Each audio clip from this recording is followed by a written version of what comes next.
Only right here tonight at 6, an Indiana lawmaker says there could be legislative action taken if RiverLink doesn't solve its ongoing issues. That's the agency, as you know, that manages your bills and payments when you cross the 3 Ohio River toll bridges here in Louisville.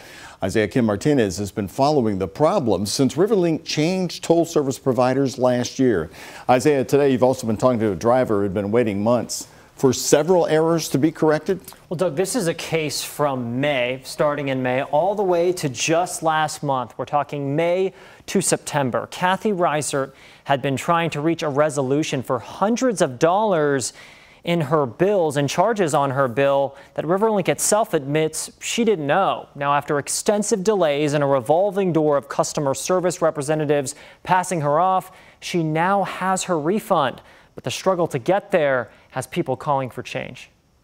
Southern Indiana lawmakers are taking notice of the persisting issues plaguing RiverLink, the tolling agency overseeing these major Ohio River bridges. Nobody is comfortable with this situation the way it is. State Representative Dant Chesser has heard from her constituents, including Kathy Reisert of New Albany. We identified an error in our billing system that resulted in multiple automated replenishments on your account. Reisert, who drives over the toll bridges into Louisville often, reading me a letter RiverLink sent her back in June. And they admitted it was a mistake? Yes, yes. This summer, she saw her account riddled with what the agency acknowledges were incorrect charges for crossings. You see it like 1, 2, 3, 4, 5. That was followed by a more than 2-month delay to get all her money back, going through a revolving door of customer service representatives to get a full refund. I got charged by RiverLink $1,222.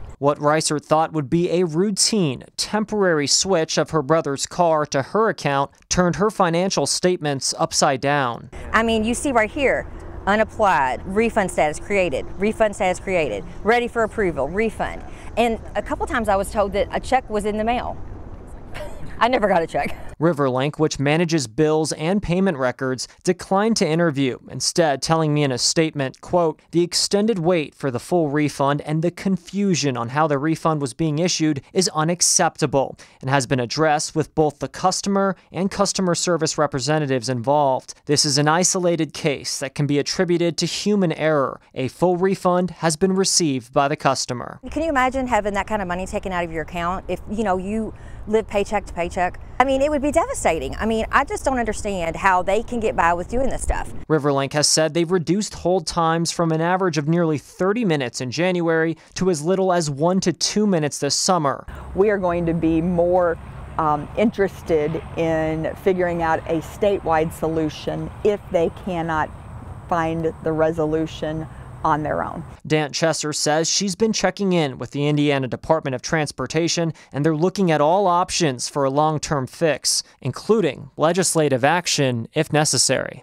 Legislative solutions could include penalizing the provider for not resolving the issues according to the metrics established.